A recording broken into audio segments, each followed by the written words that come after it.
Greetings and salutations, this is Imperator Vespasian and his trusty sidekick. Hello.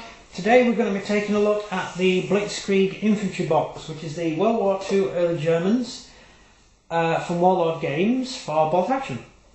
The figures are early war, so this is for anyone who wants to do early war. However, you can pretty much use them throughout.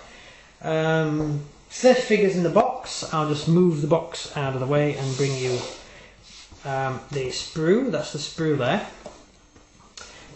The figures on the sprue are pretty good, pretty animated. You get 4 sort of standing and running. He's always the guy I give the machine gun to. Crouching and laying, which is handy because it gives you quite a few little options to make the unit up with. You also get a collection of headgear, and the great thing is the helmets are the early helmets, which you can't really see on the camera, but they're the early helmets there, and they're brilliant for early war, and I'll tell you why in a second. So the early war helmets are they've got a sort of strap around the top, and this is really good if you want to use them for Chinese, because the Chinese used to have the same strap to hold goggles on. So that's actually quite a useful thing to have, and we do a lot. We convert a lot of early war German infantry into Chinese. So this is why this is the most bought box from Imperator Vespasian. Yeah, we pretty much buy these boxes quite a few times. They're very handy. Given that the early war Germans, you can also use them for other nationalities as well, because a lot of armies use German kit. You can use them for Chinese, which if you look at my other videos on the Chinese I've done, you can see them all there. So they're quite useful. And you can also use them for Finns, early war Finns, although they are rather thinly dressed for Finns, but there's no reason you can't use them as Finns. And there's quite a few armies you can use them as, because they're pretty generic. One idea that we have at the moment, the reason we bought this box is, well, firstly, we've started doing Polish, so the little one wants me to start doing early war Germans. Yep, Germans. Yep, Blitzkrieg Germans, which is exactly what this box is. I have 3 armies that I'll be controlling from now on. Yep. I'm going to be controlling the Germans when we get them fully. I'm going to be controlling the Russians.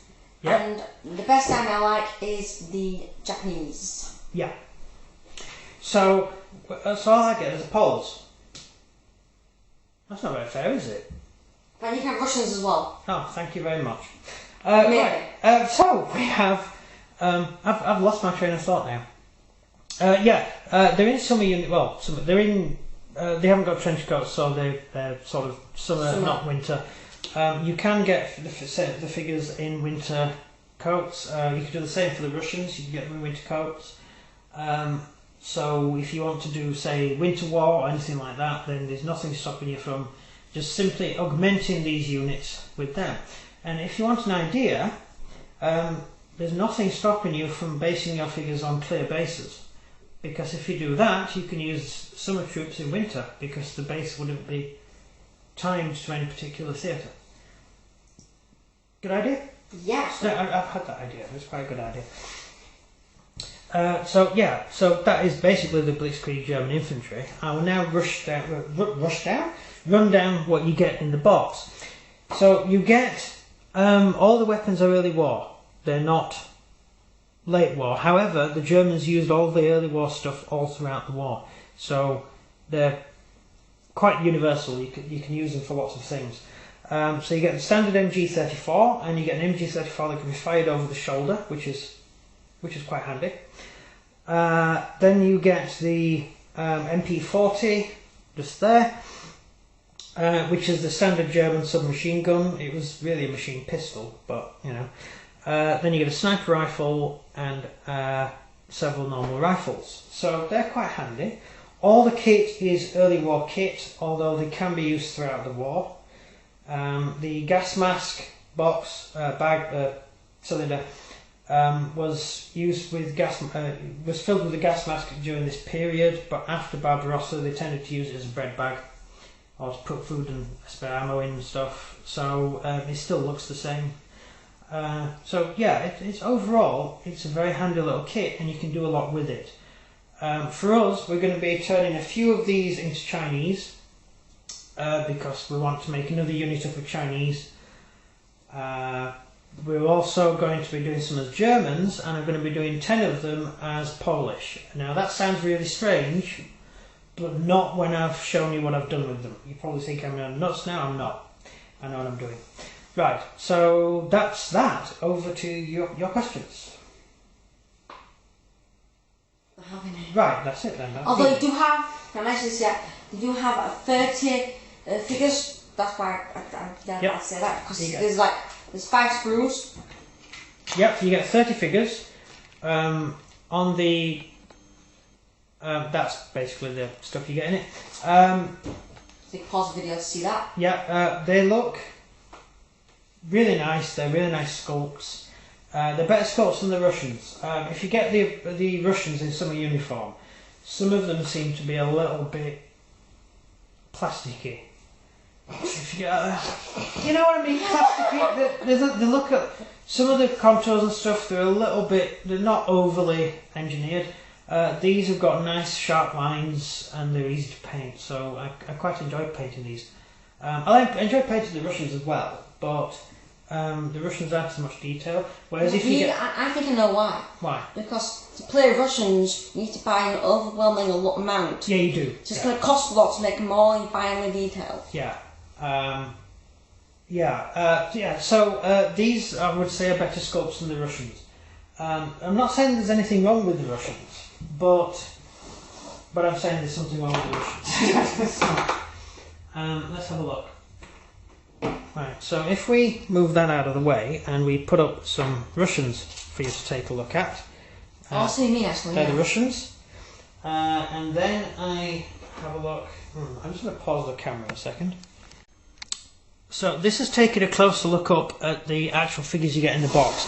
I do apologise that these guys are painted as Chinese, but you have to just pretend they're German for the time being. These are the figures from this box. You can see that they've got quite decent detail on them.